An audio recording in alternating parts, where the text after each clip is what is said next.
Hey everybody, welcome back to Sophisticakes by Mary. For this video, I'm going to show you how I made this concrete-inspired cake that featured some bronze chocolate spheres and a chocolate sail topper, also covered with some edible bronze. So if this sounds interesting, stick around. Now we're going to start by making our chocolate sails. And this is just semi-sweet chocolate that I melted down. And I am just putting it on some wrinkled up parchment paper because I wanted it to have a little bit of texture.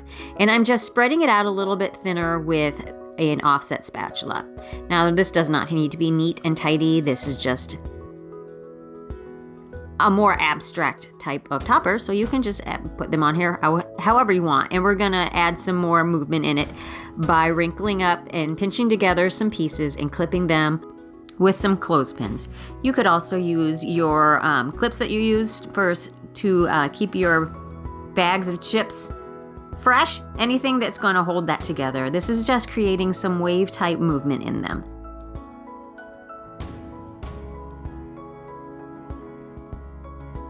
And try to keep some varying different types of movement. On this one, I went ahead and I kind of placed it so that it was resting against the side of the pan. You'll see in a second here.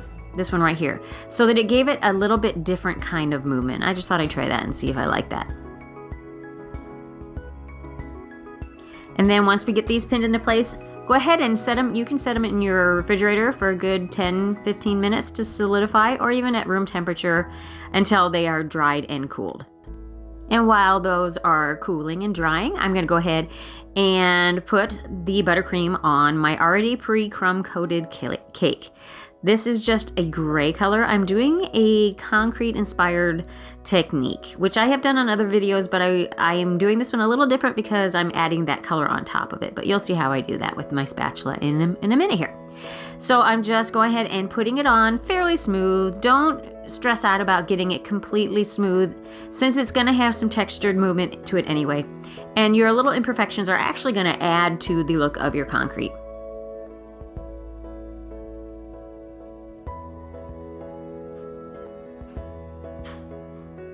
And remove that extra buttercream from the top. You don't even have to do that actually. I just did it for this one. And I put it in the refrigerator for 20 minutes to firm up so that it's dry to the touch when you touch it. And I'm just using different tools to add some imperfections to it. Some little lines, some little dots. You could use a knife, you could use a fork. You don't have to use cake decorating tools. That's what I have, so I used them.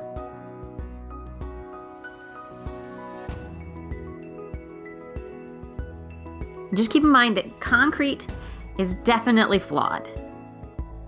So we want to emphasize that a little bit, because these little indentations and dots that we're creating, these little holes, the buttercream is going to settle in there and give it a really neat look. And just wipe away your excess.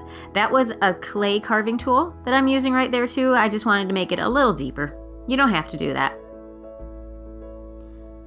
And then I am just going in with some different shades of gray, and then I have a white also. So I have, I think, 3 different colors all together here. A lighter gray for the all over, a darker gray to add that concrete look to it, and then I go over with some white also. Now don't worry about getting this real neat. You're just kind of getting it into those little nooks and crannies. And we're going to remove most of this. So it's okay if you have some spots that are too thick. You're gonna remove it, most of it. And I'm just using my scraper to remove it. I'm also not wiping off my scraper after every turn. It's okay if you're displacing some of that buttercream throughout the sides of the cake. That just kind of adds to the look. And with that buttercream that I had scraped off, I just put it in the bowl and I am just using that, and it's kind of mixing in and creating another shade of very pale gray.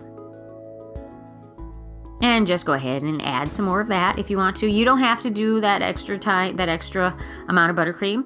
It's whatever look you're going for. I was going for a more mottled look and not so, sometimes concrete can be just flat gray, really. I wanted it to have some, almost a marbly, concrete mix of a look.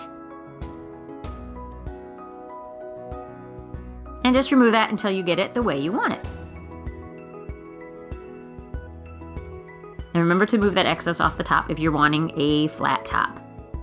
Now, I had just mixed up this really pretty sky blue color, and I just love the contrast of that sky blue with the gray of the concrete. I think it really popped. And I'm just using the spatula to just kind of haphazardly apply it. I wanted some raised edges because I wanted to add some painted bronze on to that also. I wanted the raised edges to have the painting technique on it. I set that in the refrigerator to set up a little bit before I painted it, and went ahead and removed my chocolate from the refrigerator, and I'm going to dust some of that edible dust. It's a luster dust onto the chocolate. Now, you don't have to add anything to this. The dust itself sticks to chocolate fantastically. So just use a fluffy brush, cake dedicated brush. This is actually a makeup brush, but I use it only on cakes, and just brush it on the chocolate. It's surprising how shiny and how pretty that looks. And you can do that with any of your metallics, and it works with all of them.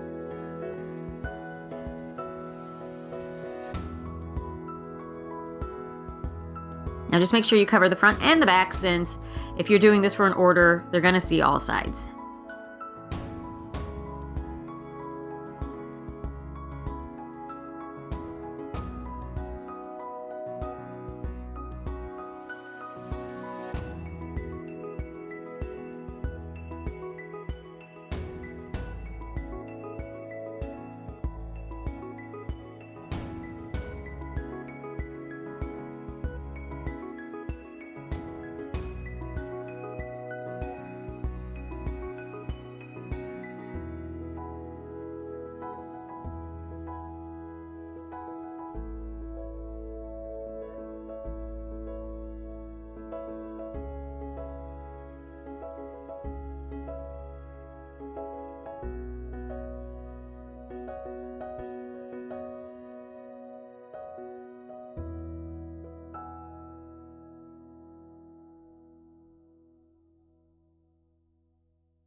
Now, you don't see me brushing the chocolate spheres or making the chocolate spheres, because I actually made those in another tutorial and I repurposed them.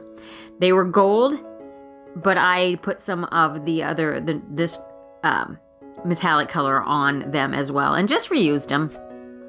But if I will try to remember to attach a link to where I made those chocolate spheres so that you can see how they are actually made. They're very simple to make, as long as you have the silicone mat. And I just combined the luster dust with some Everclear. You can use vodka or lemon extract. There's other products out there too. I just don't use them. I guess Rejuvenating Spirits works also, or rose water. I've never worked with them, so I talk about what I have experience with. And I mix them together to create a paint that can be painted on, thin enough so that you can paint it on. And I'm just touching those little highlighted, those little raised areas. And then to get your sails to stick on the top, I just go ahead and figure out where I want it. Use a palette knife, you can use a knife, anything that's sharp, and kind of pierce the top of the cake so that you can stick that chocolate right in there. And with these taller ones, I like to reinforce with a little bit of buttercream behind. And just creatively use the rest of your sails to kind of hide that. Put a smaller one back there, or one of the chocolate spheres, just to prop it up. And I wanted one to be kind of hanging over the side, so I just used a little buttercream on the back of that to get it to stick. I find that buttercream sticks to buttercream better than anything, especially when you're dealing with something that has some weight to it. And here I'm attaching those spheres. And I'm just using all of the chocolate. You don't have to use all of this. You don't have to do this much. I wanted it to be kind of a grand, bold statement. I've been doing a lot of pretty pastel-y, pinky cakes lately, and I wanted to throw in a more abstract, modern design into the mix here. Change it up a little bit, clean off your board, and there you have it. A concrete-inspired cake with some chocolate spheres and chocolate sails. So thank you guys so much for taking the time to watch my video. And if you'd like to watch some other videos, go ahead and click on the link to one of these other videos shown here. And if you would like to check out my other social media, I am on Facebook and Instagram under the same name, Sophisticakes by Mary. And please take the time to share, like, subscribe, and hit the notification bell so that you know when I upload another video. Thank you so much, and we'll catch you on the next tutorial.